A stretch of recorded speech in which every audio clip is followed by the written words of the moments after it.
Hello everyone! So ngayon magluluto ako ng Bicol Express. So yung Bicol Express maraming version naman yan. So ito naman yung aking sariling version. Marami siyang gulay. So ito nga yung karne na aking ihahalo. So yan. Mas maganda pag medyo meron siyang halong konting taba. Pero yung nabili namin karne ay puro laman. Pero okay na din nga. So ito naman ang ating alamang. So yan. Yan yung makapakumpleto ng ating Bicol Express, ang alamang. At ito yung aking mga sangkap. Sibuyas, bawang, tsaka luya. Yan, syempre hindi mawawala yung siling labuyo at yung siling green. Meron din tayong pampalasa na lalagay. So yan yung ating mga sangkap. At ito yung ating gata. So yan, maraming gata yan kasi isa yung buong niyog. Ako ang nagpiga kaya marami. So ito na nga, ginisa ko muna yung mga sangkap. Ganyan lang. At syempre, inuna kong ginisa yung karne. Nilgisa lang muna natin yan para maluto muna yung karne.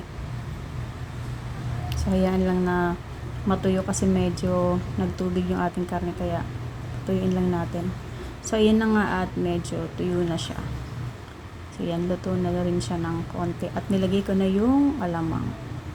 Yan, palutuin muna natin ng saglit lang bago natin lagay yung ating gulay. So, ito na nga, nilagay ko na yung gulay na sigarilyas. So, diba, mas marami yung aking gulay kaysa dun sa karne. Kasi mahilig ako sa gulay, kaya mas marami yung gulay. So, ito na, hayaan lang natin yun na maluto ng konti bago natin ilagay yung gata. Kasi yung sigarilyas, sinugasan sa tubig, syempre, medyo may konting tubig yan. Kaya patuyuin muna natin bago natin lagay yung gata.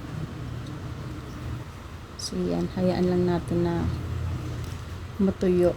So ito na nga, tuyo na siya. Kaya lalagyan na natin yung gata. So yan, diba maraming gata. Gusto ko talaga ganyan, maraming gata lalagay. Para talaga namang malinamnam yung ating gulay.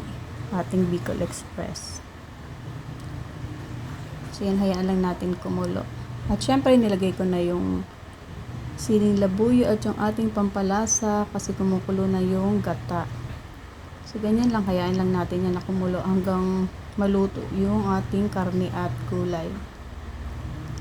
Yan, kumukulo na siya. Luto na yan, pero kailangan lang natin patuyuin ng konti yung sabaw. Mas maganda kasi pag ganitong luto, siya tuyo.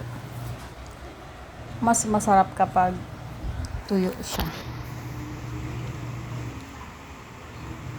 So, eto na, luto na.